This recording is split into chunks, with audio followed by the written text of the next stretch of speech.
Emanuelu,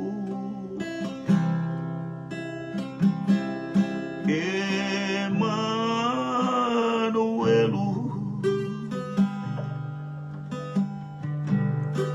olona suafa,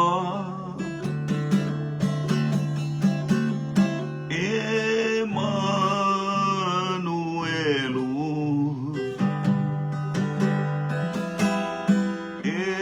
Emanuelu,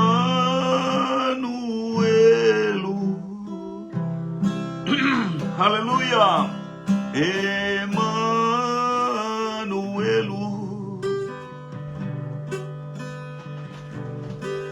olona suafa, Emanuelu,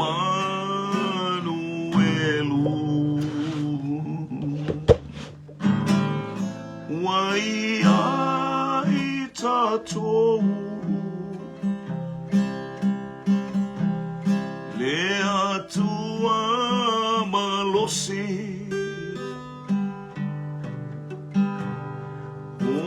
olona suafa,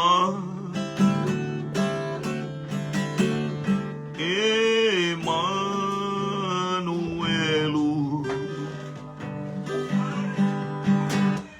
ia no fotupu oe Yesu, Emanuelu oe,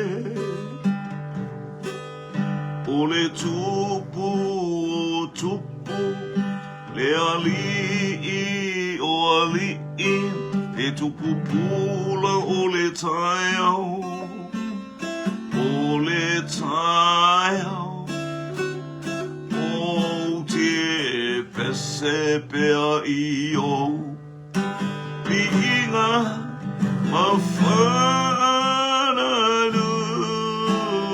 atu,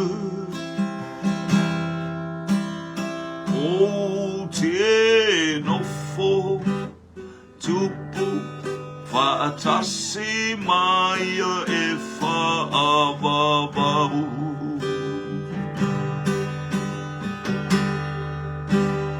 o te nofo tupu whaatasi mai e whaawawawu. Hallelujah.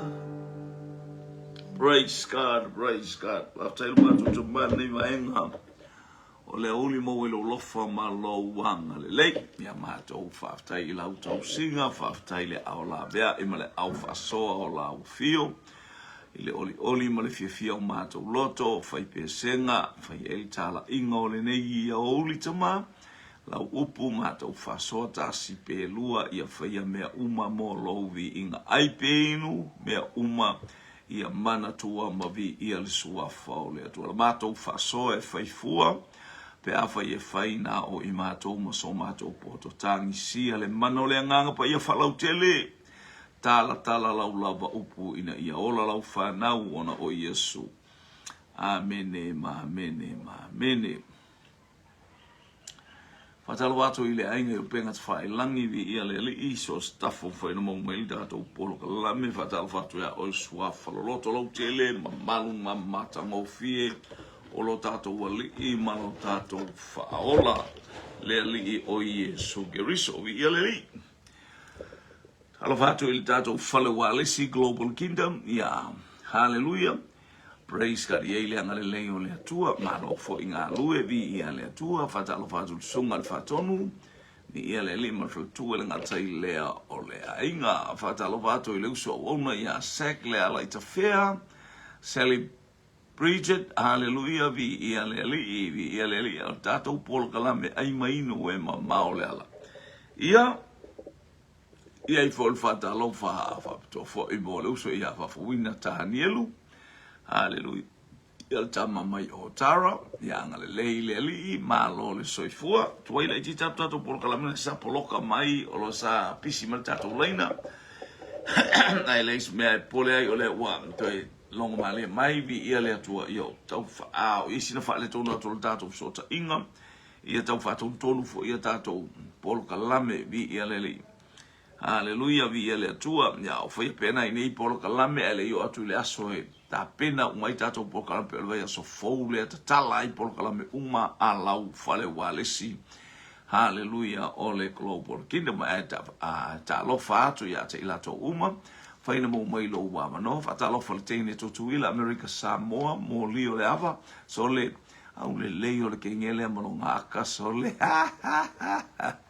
malo la fino tupu au le al fa na wole tupu praise God hallelujah ai sala ngala to te serving ale tua ile la mata ata ma le la mata fia fa feilo ia tu ia inga ese o ila to uma o sangi fia mai vi ele tua talo fa ana tongia ia molio le ama mai lauli America Samoa ia ke lole la tato watu na tato visilia ia e fa no fo file mo e fo il tato oli ia fa ia fo isau sa ililinga la ititi ia e avea ma me tele lole a retole ma tau le fo ile a retole fo mai na le tolu na le lua ia lima a reto lua ia soli o e ka wa fiwe ai le ulu ia soli e vai atua as nga I bayale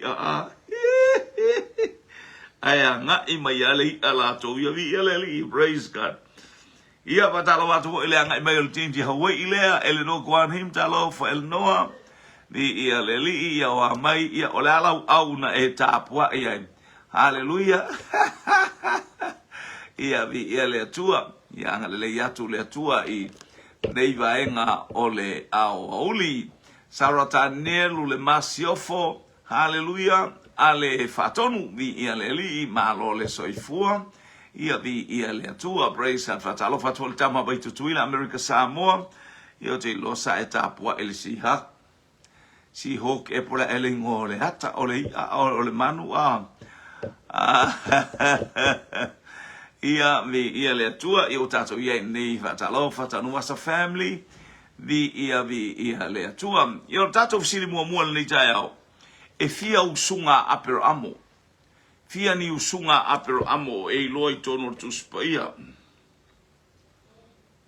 hallelujah fia usunga apero amo lo e tilo ia ile tu spaia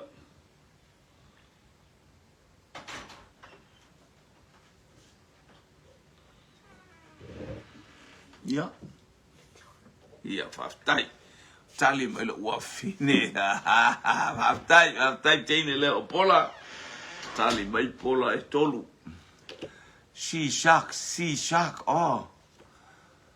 hallelujah ia tu o le lo tonu po le ale au si o to masa tapua ia isole hallelujah ilonga na mosa na moelelei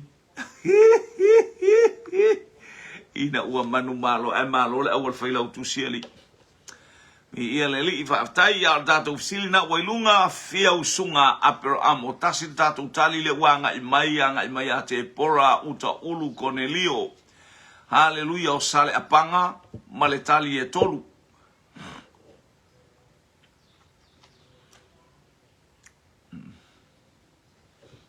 ai mainu e mamao le ala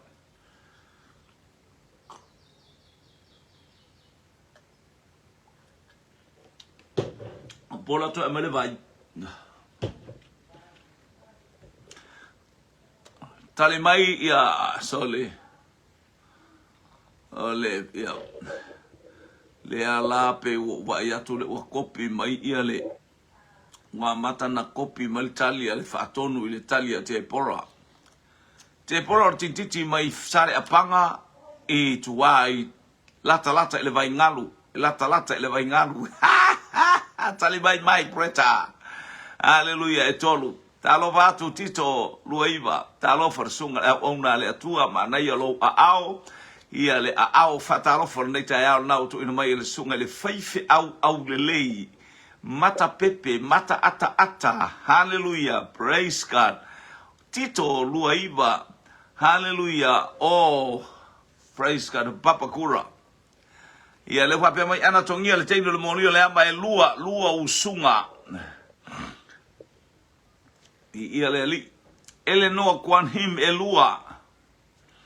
Whaaftai mo le whatalo whatito, whapena fo i leo whalo whatu alau polo kalame vi ia le li. Praise God, whaaftai.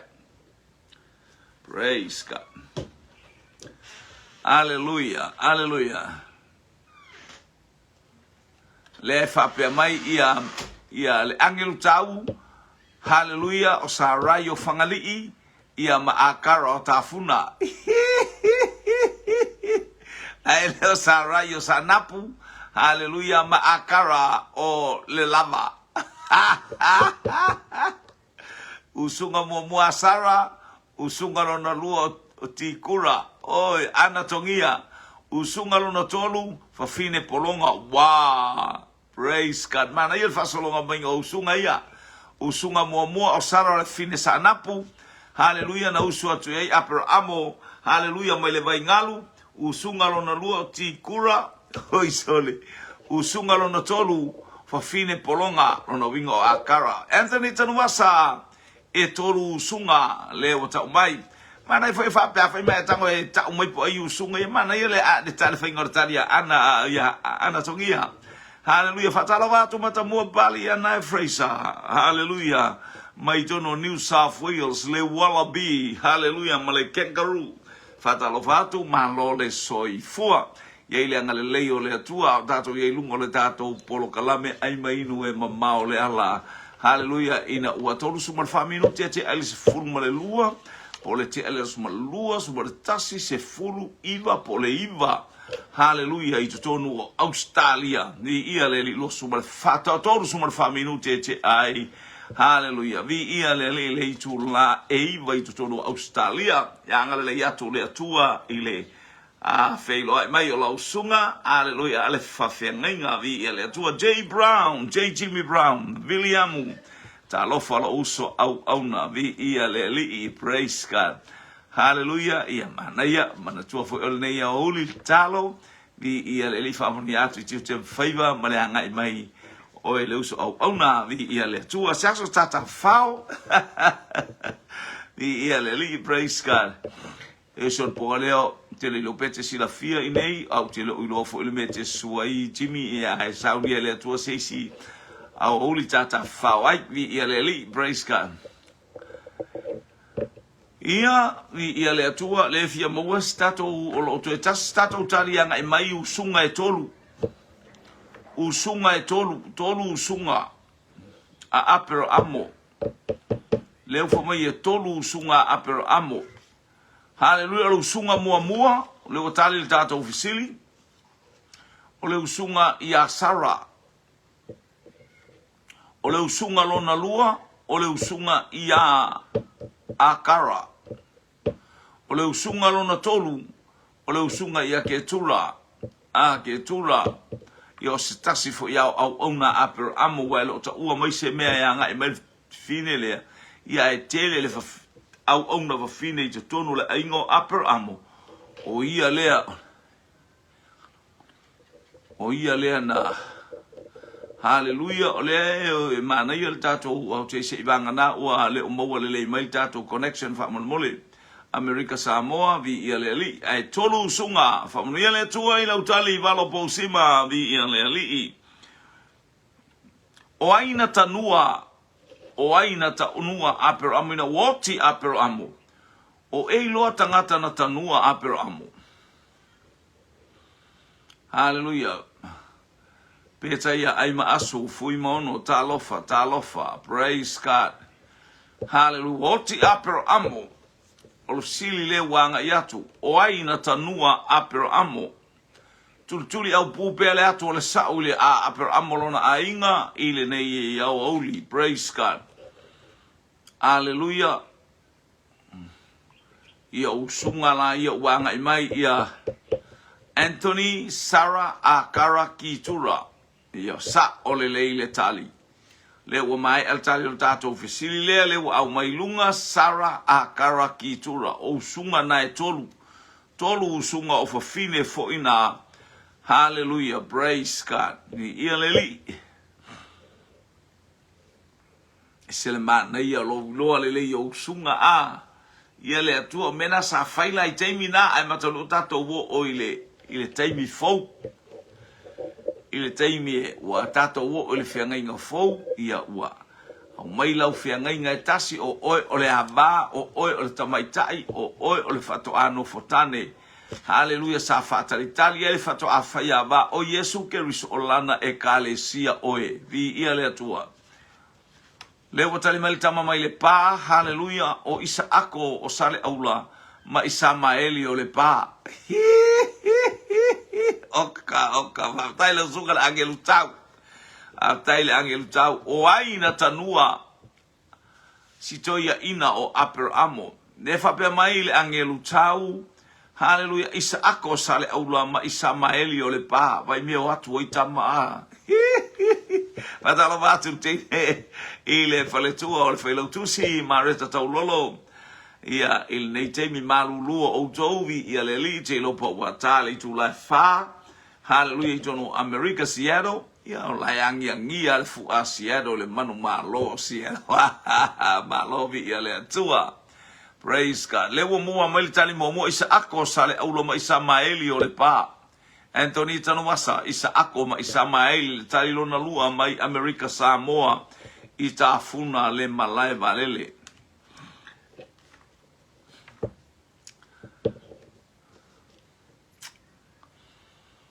ai mai no e mamao le ala mareta taulolo Isaako ma Isamaeli haleluya o entanua pena te wina pena o lato wina ifo letino is Abramo ile palapala le wa mo mailtali mareta taulolo Isaako ma Isamaeli mo mailtali ya Anthony Tanwasa Isaako ma Isamaeli malunga atu le tali mail tama mai sanapu o Isaako sale aula ma Isamaeli maile pa ia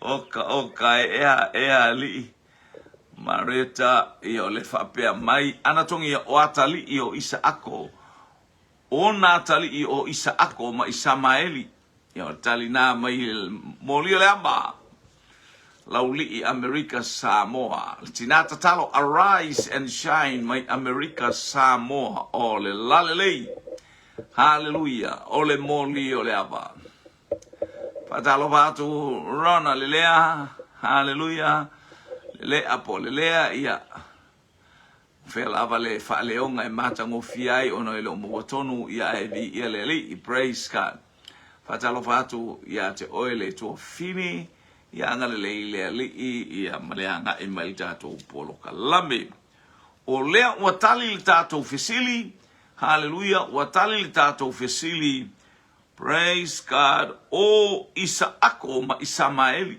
tole ya kawa miso ko makingi tole ana tuli ese tau mo fai o Isamaeli fa le anga le asfa na o stamo Isaako maula teasing Isaac hallelujah o Isaako mai manono Isamaeli mai sale aula oi ese le pe o fa lo inga mai Isamaeli mai ale o ese besa o Isaako saudi Isaako ole o tama punefu ale wa ele no kwan hemo Hawaii Isaako ma Isamaeli faftai hallelujah praise God uatali le tato fesili o atali ine ia to olua hallelujah matole o tamaiti nei na tutupu ae ia safa pea fo ina ave ese aper amol tamalea tulia ave malana mealofa manga iatu hallelujah mo na atali I uma ia le tupu mai a rapi a Isamaeli ya nga ia tu isio natali I le tofu ai male nu ule tu isae hallelujah ia le wo ole taimi ole teua ia le wa au mai hallelujah praise God hallelujah le wa au o maita to olua na le winga o ia mea vi ia le ia tala atu mai sa wa no et fa no ngai tau langa fiafi falau tele ina il po kalame le winga ia Isamaeli ma Isaako hallelujah na la te ua lo lata ma o Abramo vi ia le to woni misia te o woni ngalo ia te oe mai so wa no ta mafuta ai hallelujah ile afiafia na nei ta o le lima nga ile ono Ia vi ia le li, praise God. Losa Katalaina tui avi I leota, ta lofa lava, malo le soifua. O fea sa waile au auna whapitoa le ainga o aper amo. O fea le nuu e sa waile au auna aper amo o Elisara. O Elisara le ngō le au auna a le fisili o fea e sa wai.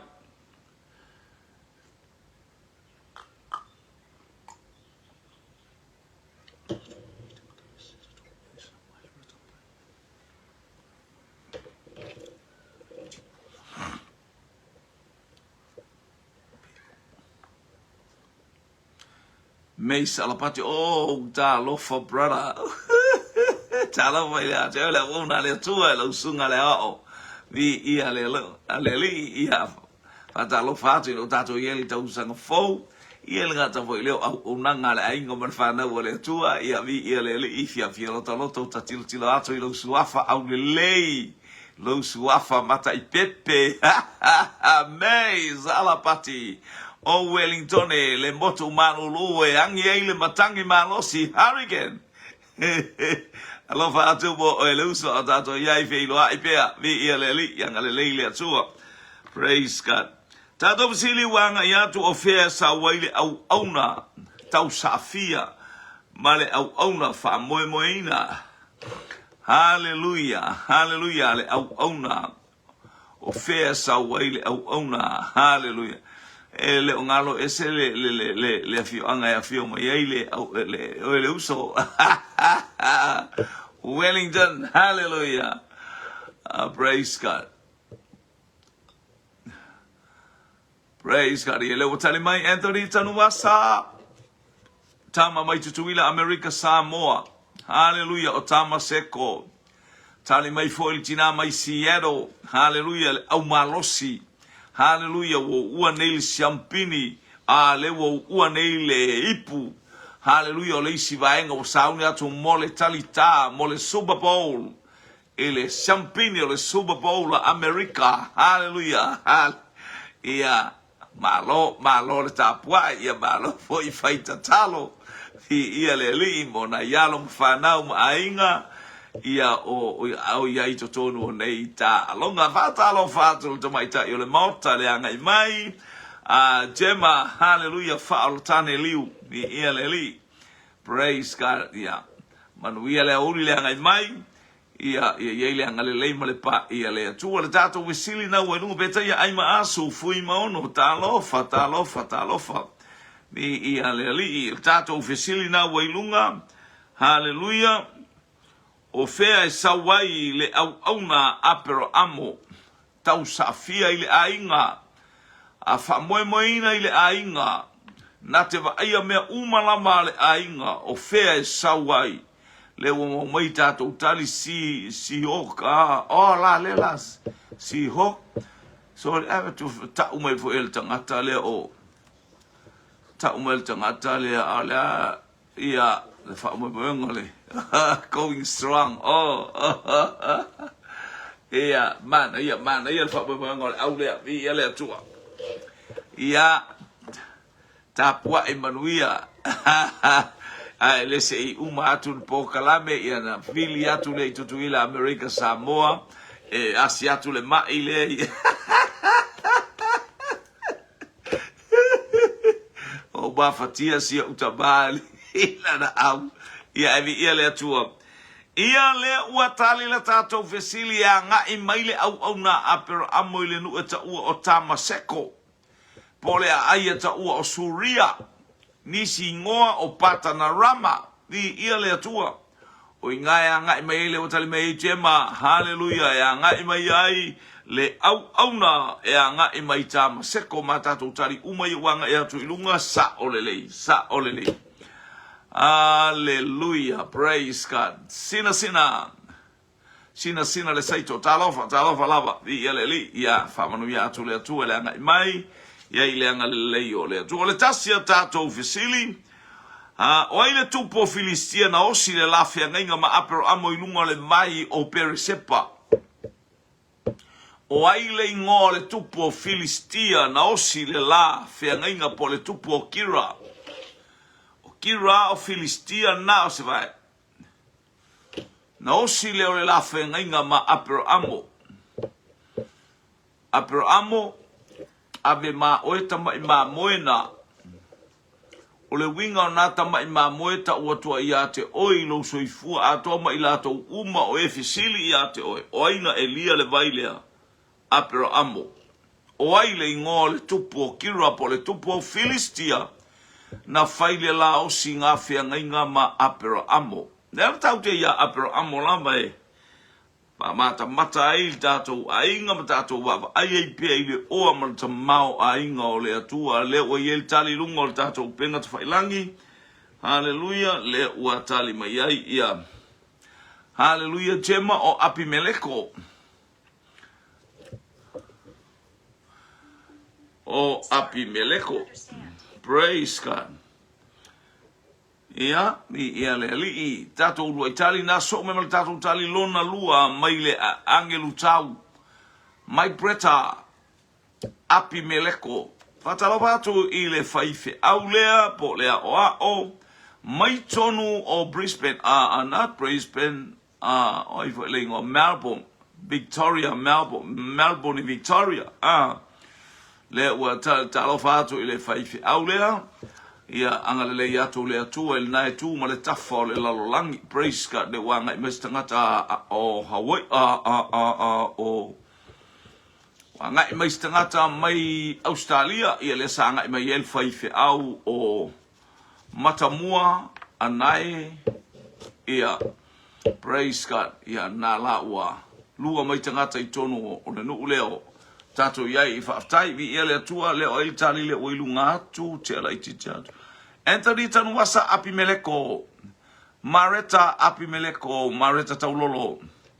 Hallelujah whatalofo ia a Mareta Crichton pe au maua mai vi ia le atua a o whaapepea ma whai manolonga fo i mwhai stafaunga i tono a ai o le a ai o Samoa i sifonei i upolu whatalofo atu ia te oe le tina. Hallelujah, lo so estemi ona o pisi al taimi nei o tae au fuafuai porkala me umole maliu o te aluatua i salafai tasi le aso lua le aso tolu aso e lava le aso faraile. Hallelujah, te lo fortato e porkala me neo le ai mainu le neiva i aso. Hallelujah, ono lo sauni le whainga malanga mole maliu i savai. Tatalo mai vi ele atua anatongia Abimeleko. Hallelujah, fatalo vato vintasi au kuso. Hallelujah, o amaile nei auli ate oile tu fine ia vi ia le li angale le atu le tua mpa ia tu le tua fa manu ia tu foi fainga malolonga ia po e le fono a faia onga ia po mio te le faia onga ile o anga e fon po fono nei ulua onga aso nei mo ulua onga ma ia pea malo le tau ia na fo ia to me alofa mai le malo le fo wa fola mai le malo nisio me alofa fa silinga malosi ile anga ia tu nai fa na uia o onga ile tausanga fo Abimeleko le tali le uanga mai hallelujah Susana fetalinga fatalo fatu tini le mai Brisbane hallelujah po le faletua le fafia nginga ia fetalinga hallelujah vi ia le praise God ya ile ngana le yo le atua ile pa ile atua ole po tau pala au tu ya te o pe la fo be se ye to va vete o kasele i konga ta pena ele el sauta ba ita ele ole ainga i New Zealand por ta ita hallelujah praise God na alua ya ile asonana ete atu ai halu lo male male avengo le si ya afui bono mahana manga ia tu ai sio bato ainga ia faftai le anga le praise God hallelujah na nai fianga talofa tali tato fisili le tato te anga ia tu ai hallelujah praise God o Abimeleko o le ngoa lea o le taitai o Filistia por tupu Kira Haleluia, sa faila feutanga inga ma apero amo lea laina mawale ngole vailea o peresepa. Haleluia, praise God, lei mawale ngole vailea o peresepa.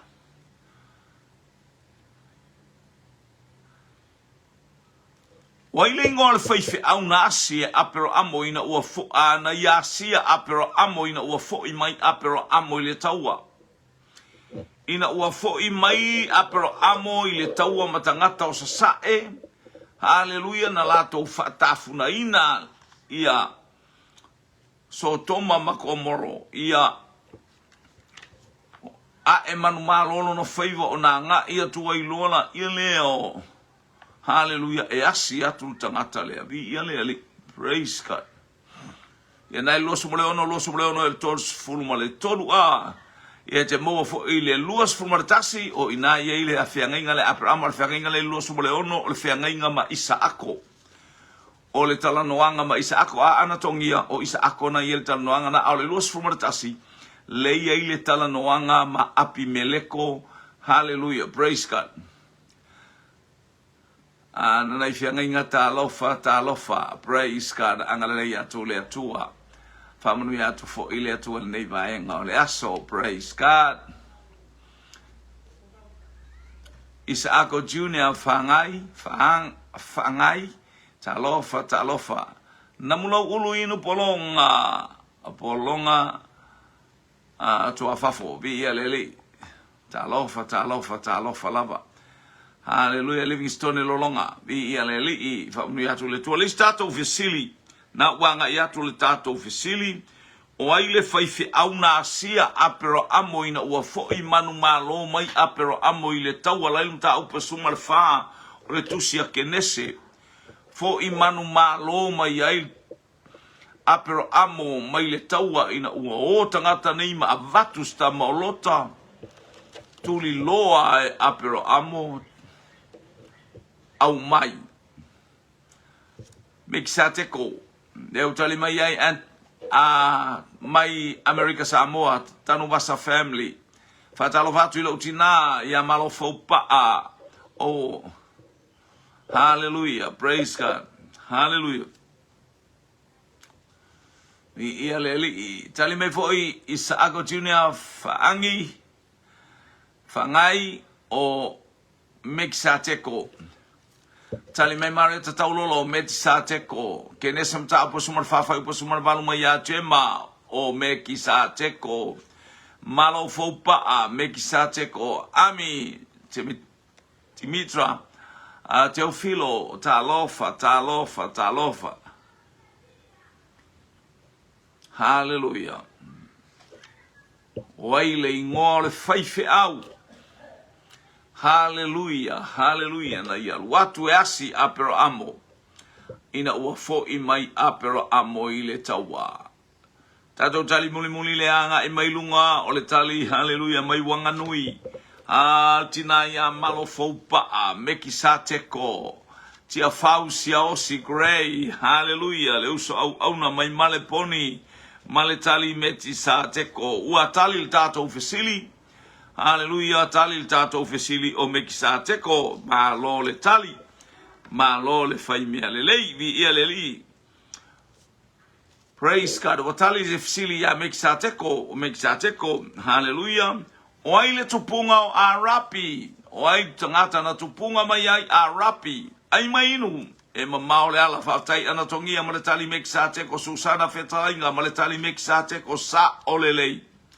Le faifi au mata I pepe, le faifi au mata alofa, e peila va o fetalainga. Hallelujah, praise God, peila va o tongia. Hallelujah, le mata ata. Hallelujah, peila va o teino le molio le aba. Praise God, America Samoa, ma le telefonio vai na wanga ia tu iluma taum fai atu elfa atatala sa mata e emo. Wanga ia tu ai sifo fo I mata mauli, tolor ta mauli.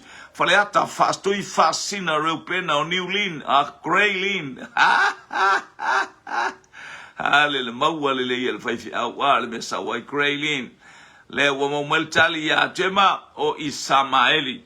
Tato Vasili. Hallelujah. Le tupunga o Arapi. Tato tali mo le wanga I mailunga mai ya tema.